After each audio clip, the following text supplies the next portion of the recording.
In 264 BC, a gang of unemployed Italian mercenaries, calling themselves the Sons of Mars, started a street fight in a small Sicilian town that got completely out of hand. But when they were cornered and facing annihilation, they made a desperate call for help to their powerful neighbor, Rome. This put the Roman Senate in an impossible position. They had no real interest in Sicily, no navy to speak of, and zero taste for overseas adventure. Therefore, they faced a terrifying choice: intervene and risk a war with the naval superpower of the Mediterranean, Carthage, or do nothing and allow Carthage to plant its flag just a stone's throw from Italy. You see, empires are supposed to be the product of a grand plan, of ruthless ambition. Think of the Persian Empire or Alexander the Great. These were built by design. But the Roman Empire, the most dominant of them all, its foundation wasn't laid by some visionary emperor with a map of the world. It was laid by a reluctant republic that, in answering that one desperate call, got dragged into a war it didn't want, and through a series of unintended consequences, accidentally put itself on the path to total domination. So, how did one little spark ignite such a massive fire? First, you have to understand the two superpowers staring each other down across the water. On one side, you have the Roman Republic. By the mid-3rd century BC, Rome was the undisputed boss of the Italian peninsula, a power built on the sheer discipline and might of its legions. But the Romans were farmers and soldiers, not sailors. Their ambitions stopped at the Italian coastline. For them, the sea was a barrier, not a highway for conquest. Therefore, their so-called navy was basically a glorified coastal patrol, cobbled together using ships from their allies. On the other side of the water, you had Carthage. Based in modern-day Tunisia, Carthage was a maritime superpower, the old money of the Mediterranean. Its power came from a massive trading network and the most powerful and experienced navy in the Western Mediterranean. For centuries, Rome and Carthage had mostly left each other alone, signing treaties to define their turf. But caught between them was the prize: Sicily. Rich, fertile, and perfectly located, Sicily was the crossroads of the Mediterranean. Therefore, whoever controlled it controlled the vital trade routes, making it an asset of immense strategic value. Into this tense situation stumbled our troublemakers, the Mamertines. After their mercenary contract ended, they seized the town of Messana and started acting like pirates. But this drew the wrath of the powerful city of Syracuse, whose leader, Hero II, raised an army and crushed them. Therefore, the trapped Mamertines panicked and sent out two SOS calls, one to Carthage and one to Rome. Carthage, always the opportunist, answered first and placed a garrison in Messana. But the Mamertines feared they'd just swapped one boss for another. Therefore, they kicked the Carthaginians out and begged Rome again. This put the Roman Senate in an impossible position. Helping these thugs meant breaking a treaty with Carthage and starting a war with the world's greatest naval power. But doing nothing meant letting Carthage take Messana, a permanent foothold right on Italy's doorstep. After a furious debate, the fear of their rival won out.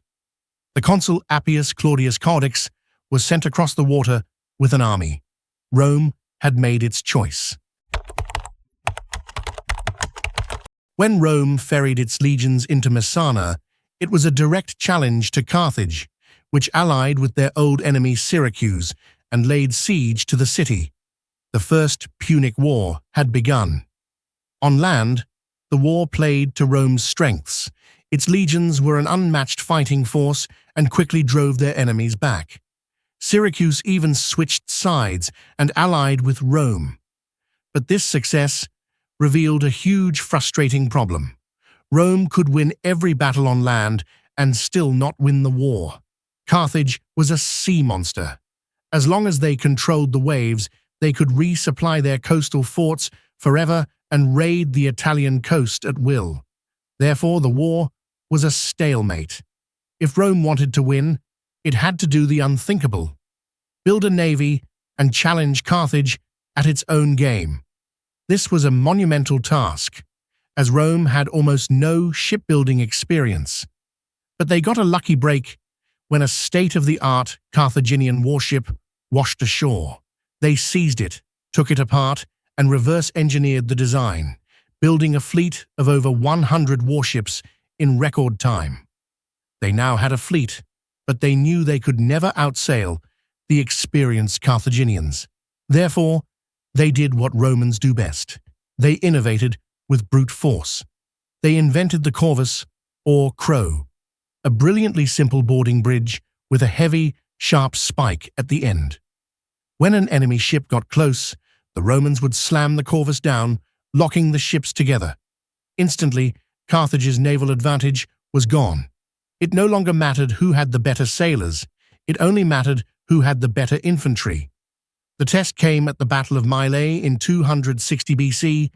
The Carthaginian fleet sailed in, expecting an easy win.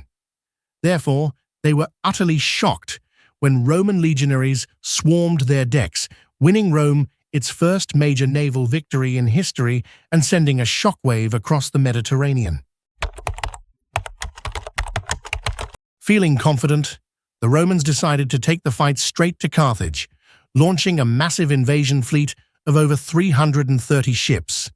But before they could even reach Africa, they were met by an even larger Carthaginian fleet off the coast of Sicily. Once again, the corvus was the difference-maker. The Romans smashed their opponents at the Battle of Cape Ecnomus, and the way to Africa was open. Therefore, the invasion, led by Consul Marcus Atilius Regulus, began successfully. Regulus soon had Carthage on the ropes. But in a moment of pure Roman arrogance, he offered peace terms so harsh they were impossible to accept. Backed into a corner, Carthage hired a Spartan mercenary general who reorganized their army and crushed the Roman force. Therefore, the entire expedition ended in a total disaster, with Regulus captured. What followed was a brutal war of attrition that dragged on for 15 more years. Rome suffered staggering losses, especially at sea, where their new fleets, made top-heavy by the corvus, were death traps in storms. One storm destroyed nearly 300 ships and may have killed as many as 100,000 men. Any other power would have broken. But this is where Rome revealed its secret to future greatness: a terrifying resilience. For every fleet that sank, Rome simply raised another, drawing on its deep reserves of manpower. Therefore, Carthage, relying on mercenaries and financially strained by the long war, simply couldn't keep up. By 242 BC, both sides were exhausted and broke. The Roman treasury was empty. But in one last, desperate gamble, Rome's wealthiest citizens financed one final fleet with their own money. This new fleet was different, built lighter and faster, without the clumsy corvus. Therefore, when this battle-hardened Roman fleet met a rookie Carthaginian crew off the Aegates Islands, the result was a slaughter. With its navy gone, Carthage had no choice but to sue for peace. Rome had won. The peace treaty was harsh, forcing Carthage to abandon Sicily completely and pay a crippling war indemnity. But what was Rome supposed to do now? They hadn't gotten into the war to conquer Sicily, only to keep Carthage out. They were now in charge of a massive, strategically vital island. Therefore, they had to govern it, tax it, and defend it. In 241 BC, Sicily became Rome's first ever overseas province. The empire had begun, not with a roar of conquest, but with an administrative headache. This war fundamentally changed Rome. It was no longer just a land power. It was a naval superpower with commitments across the sea. But it also ensured future conflict. A few years later, while Carthage was vulnerable, Rome cynically seized the islands of Sardinia and Corsica as well. This act of aggression created a bitter desire for revenge in Carthage that would be personified by their greatest general, Hannibal Barca. Therefore, A second, even more terrible Punic War was now almost inevitable. Rome did not set out in 264 BC with a grand design for world domination. They stumbled into a local dispute, driven more by fear than ambition. Every step they took was a reaction to an immediate problem. They helped the Mamertines to keep Carthage out of Messana. They built a navy because they realized they couldn't win without one. They pushed through catastrophic losses because their political system and sheer stubbornness allowed them to. And when the dust finally settled, after 23 long years, they looked up and found themselves the masters of Sicily and the new dominant power in the Western Mediterranean. They had won a war they never really wanted, and in doing so had laid the first, crucial, and entirely accidental foundation stone of what would become the Roman Empire. If you enjoyed this video, please like and subscribe for more deep dives into history.